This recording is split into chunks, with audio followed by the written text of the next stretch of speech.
Spencer. I hope you're not planning any more mysterious disappearances tonight.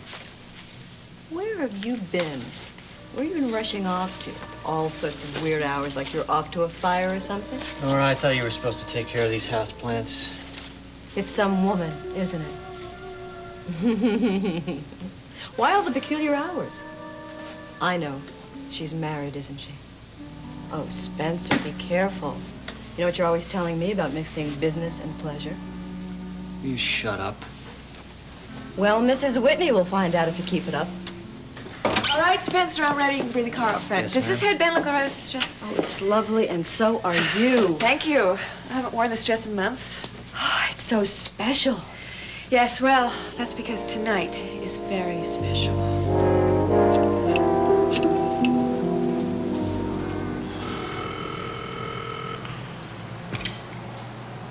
Ah, sure, and you got the 9th Precinct, Sergeant O'Malley. Hector, is that you? Johnny? Man, you sound so real, I almost hung up. Listen, is Smiley around? No, he's on his way. How are things going on your end? Well, I'm just about to meet Raven at the restaurant. I hope I can convince her to come up to the penthouse. Ah, don't worry about it, kid. No problem. You can do it. Just show her your etchings. Etchings? I've got no etchings. Yeah, right. Well, you'll think of something. Hey, listen, that guy, the butler, he's not going to be there, is he? No, I gave Gregory the night off. It's just going to be Raven and I in the penthouse alone. Terrific. Okay. So, the next time you call, it will be to report a murder. Go get him, Tiger.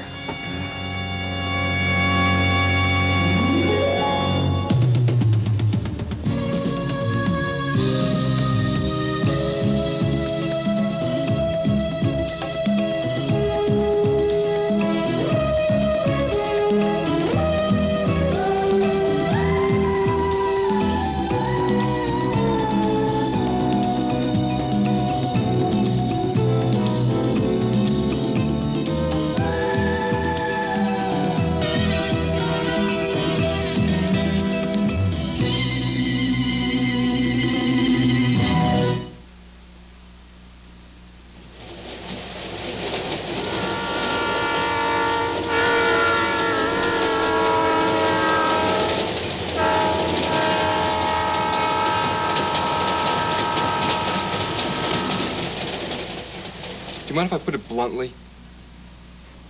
Your mother is dying. And from what I could tell from her circumstances, she's dying alone. I'm very sorry to hear that. Have you been treating her, Dr. Hilmer? I saw her once or twice, not at the clinic. Well, she's not Dr. Hilmer's patient, but one of her neighbors is, and apparently it was one of her neighbors that got Dr. Hilmer to come see her. So is it still the same 4th floor walk-up? 2 windows facing a brick wall and very, very dirty? The filth was indescribable. And your mother was, well, she's suffering from acute alcoholism, among other things. She wouldn't go to the hospital. She absolutely refused. Look, at any rate, she started talking about having a daughter. Well, Doctor, that is probably the first time she's thought of me in years. Have you thought about her? Wait a minute, Doc. Don't start making judgments. Look, I didn't come here to make judgments. Come on, Dr. Hilmer is simply here to tell us what has happened. Now, what we do about it is going to be our decision when we're alone. You're right. Dr. Hilmer, thank you very much for your time and trouble.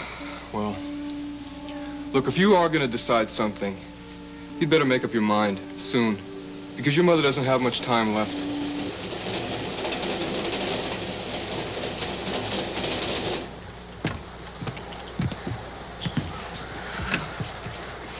How much longer? About another 10 minutes if the train's on schedule. I haven't been to Springfield in so long, I'm not sure I'm going to recognize it. It hasn't changed. How long's it been since you left? About 4 years. And you haven't seen your mother once in all that time. It's worse than that. I haven't even heard from her. I mean, I wrote her letters and I've told you all this. It's all right. It's natural to be thinking about it when you're on your way to see her. Yeah. Well, I'm glad I'm not going alone. Listen, I can't tell you how much it means to have you all going with me.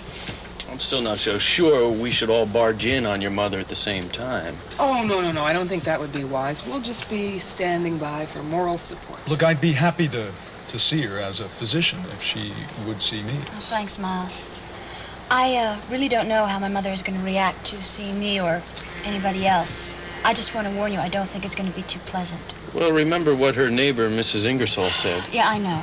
My mother doesn't want to see me, and it doesn't surprise me. Well, it shouldn't affect you either. Remember what I told you? Sometimes when people are ill, they say things they don't mean. Oh, come on, she meant it.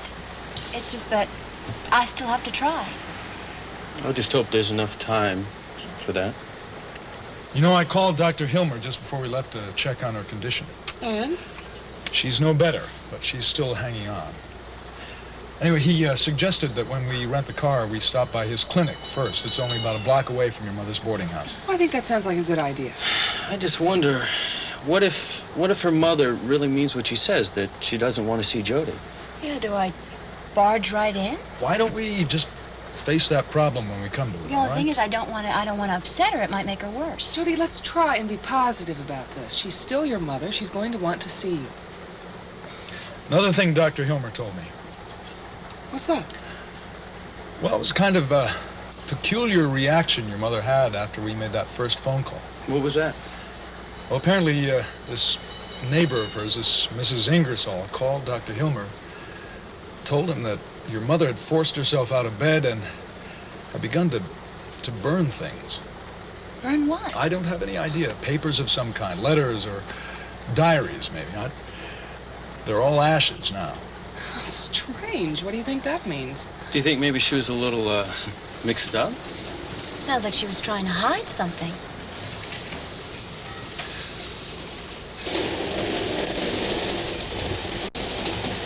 We'll probably have a drink at the restaurant, but I thought we might celebrate at home first by opening a bottle of champagne. Oh, well, I think this is wonderful. Lovely idea. I'm just sorry that Derek couldn't be here to share it with us. Well, I'm sure he's twice as sorry he had to get himself shot now. Well, you wouldn't think something like that would happen to a police chief. Well, you know, I think Derek still has the instincts of a cop on the beat. But he makes a fine executive, too. I worked with him, I know. Well, how is he doing, Jinx? Mike said that he shouldn't be in the hospital too much longer. Another couple of days, thank goodness. Mm-hmm. And your wedding, then, will take place soon? Oh, yes, very soon. I hope you understand why it's going to be a very simple wedding. I mean, I just couldn't bear a big fuss the second time. Oh, yes, of course. And there isn't going to be any reception. It'll just be a small church wedding with a few close friends. Of course, both of you are invited. We'll be there. Now, how about a toast? To the very best marriage any couple could ever have. Oh, thank you. Oh, that's good. Jinx, is your father going to be there? Oh, yes, he's definitely going to be there. You know, he's never met Derek. Yes, I understand. But I'm sure he'll like him. I mean, how could he not? I think he's the most wonderful man on earth. Well, I'm so glad to hear you say that. Yes. Tell me, how long have you been married? Don't have enough fingers, Oh, Jinx. it's been a good long time. That's the way I want to feel. Jinx, you said you had a limited time tonight, so why don't we finish up the champagne, and I'll call the restaurant and tell them we're going to be a little late. All right. Well, I'm really not in that much of a hurry. I have a late appointment. Oh, aren't you going to see Derek? Yes, I am going to try to see him later. That is, if I can get past the night nurse, although I managed to do it last night. She probably looked the other way. Yes. Actually, what I have to do tonight is a kind of theatrical performance. A toast to the most beautiful woman I've ever had the pleasure to dine with. There's only one thing that bothers me. What's that? Dinner will be over, and then I won't be able to look at you anymore. Would you care to order now? Yes. We'll both start off with the endive salad, and the lady will then have the veal. And I'll have a filet mignon. Well done, please. Very good, sir. If you care for the souffle for dessert, it should be ordered now. I was thinking maybe we could have dessert at my place. Sounds lovely. No dessert. Yes.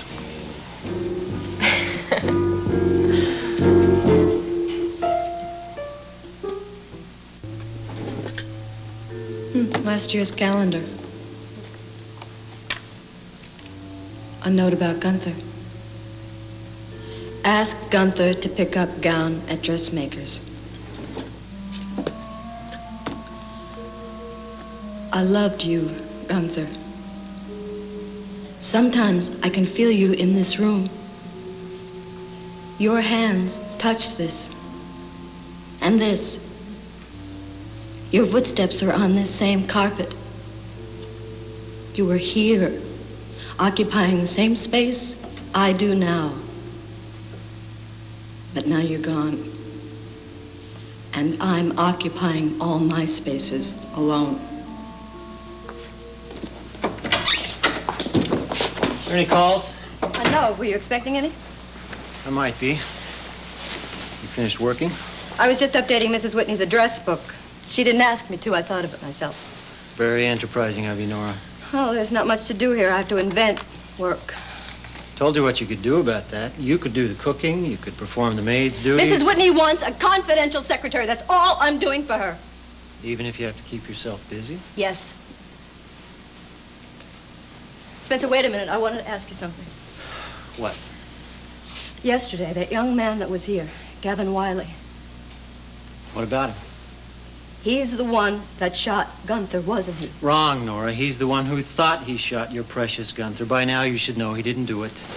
Mrs. Whitney doesn't believe that. I heard her talking to him. Mrs. Whitney chooses not to believe it. The rest of the world does. If you want to take her side, go ahead. She'll love you for it. Maybe you can get a raise, even though you don't do any work. But that is so far-fetched. Nora, I don't want to talk about this anymore. In your own way, you're as closed-minded as she is. No wonder you get along so well together. I want the truth about Gunther. I do. Then open up your eyes and your ears. Gavin Wiley didn't kill Gunther. Miles Cavanaugh didn't kill him. It was the man who called himself Schuyler Whitney. What do you mean? Called himself? It's just a figure of speech, Nora. You get it. Maybe it's your married girlfriend.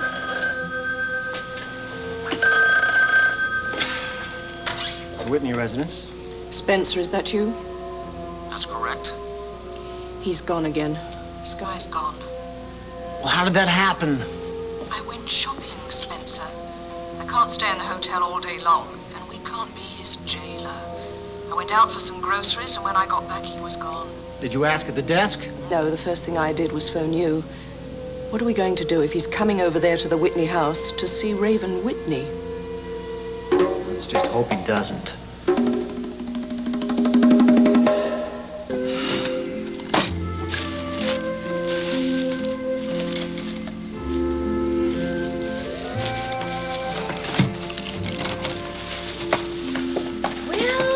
How about a little more wine? Are you trying to get me drunk? I am trying to feed you dinner, but it's just not cooking as fast as I thought it was going to. What's cooking in there, a 10-course meal? One salad and one course, kiddo. But it's a new recipe, and I'm not too sure about it, so I'm a little nervous. I can see that. But I also think that maybe you're nervous about something other than a home-cooked meal. Well, now, what gives you that idea? This box, for one. It says right here, 1 superior double X door lock. I'm putting a new lock on my door. Now, what's unusual about that? Well, it'll certainly cure a case of the jitters, but... Wait a minute, have you had break-ins in your neighborhood lately? No, I just think it's a good idea to change one's locks periodically, as a precaution. Come here. This woman gave you a real good scare, didn't she? That's Libby Webster. Well, she didn't contribute any to my peace of mind, that's for sure. Well, you guys don't know what it's like being a girl living all alone. Miss Valerie Bryson, I have a remedy for that. Yeah, well, this is my remedy for Miss Libby Webster. Boy, if I see her through that peephole again, she is not coming in. I don't think that's the right approach. You don't? No, because the best defense is information, not a superior double X door lock. We gotta find out what that woman really wants. But I honestly don't care as long as she doesn't bother me anymore. Well, I asked Calvin Stoner to run a police check on her. You did? Mm-hmm. Well, thank you, Kelly, but, I mean, you really think that's going to do any good? I doubt she's from Monticello. As a matter of fact, I don't even think she's American. She sounded British to me. It's worth a try, isn't it?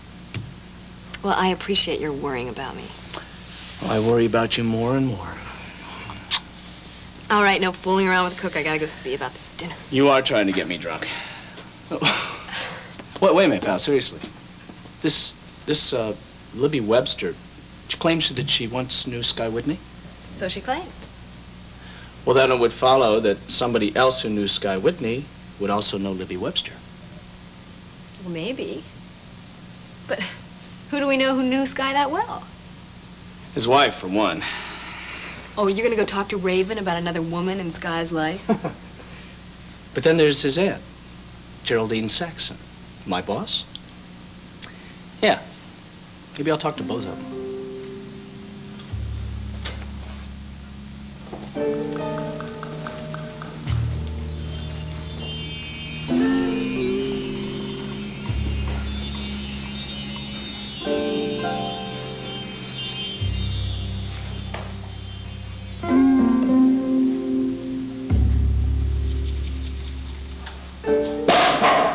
Who's there?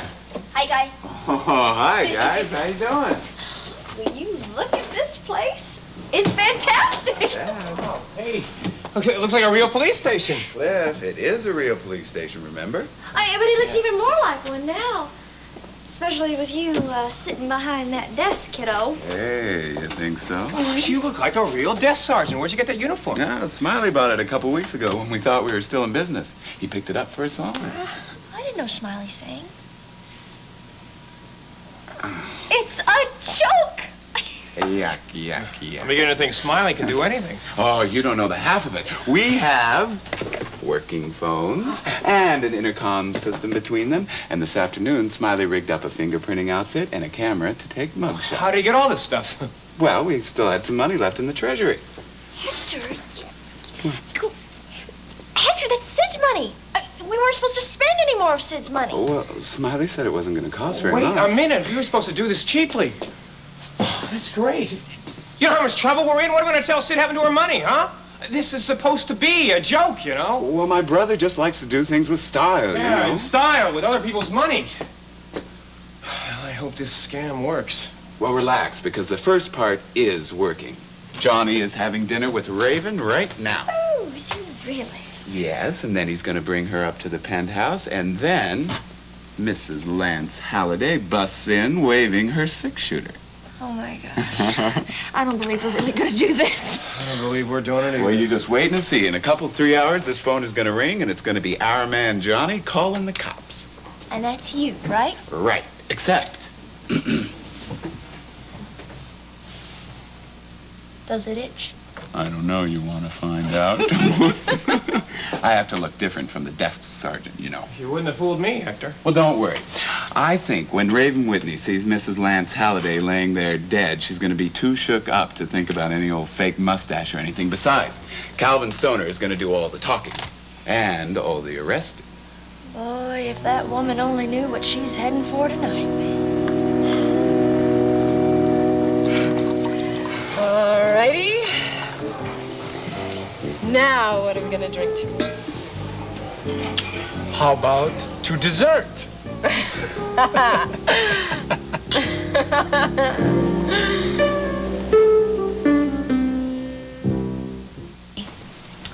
Jinx Ayres. I mean, she doesn't just get to faint. I mean, the woman gets to die. Boy, I'd kill to die. I sure hope she's a good actress. The hardest thing to do is to play dead. Yeah, don't worry. She's a real pro. Oh, well, I hope she can hold her breath. I'd hate to see Raven call the ambulance instead of the cops. Oh, forget it. Johnny is the only one who's going to do any calling, and this is the only number he's going to call. As a matter of fact, I think it's the only number he can remember. I hope you're right. I have this feeling like the whole thing's going to go wrong. You know what I'd like to do? What? I'd like to go downstairs and check out those jail cells. Well, all right. I mean, like, you know, after all, I am going to be Raven Whitney's cellmate, you know? All right, honey, let's go. You want a piece of this action, Cliff? Oh, no. With my luck, I get locked in one of those jail cells, and that would ruin the gag. Well, all right. You watch the phone. Let's go, I'll sweetheart. see ya. We gotta be crazy. Or else we're gonna have to be awfully lucky.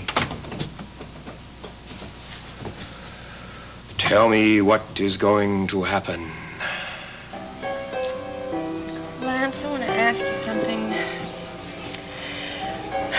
You don't think I'm awful, do you? Don't be silly. I think you're terrific. No. I mean, because here I am with you. And my husband died like a month, 2 months ago, you know. Raven, you're too young and vibrant to stay in mourning all your life. I am, aren't I? And I couldn't just bury myself, you know? Although I loved him. Oh, God. I'm sure you... I loved him with all my heart. And just because I'm here with you doesn't mean that I don't think about him. I understand. Oh, no, I didn't want to see anyone I knew. Raven, hello. Hello, Raven. Hello. Hello. Oh, I don't think you've met our friend Jinx Avery.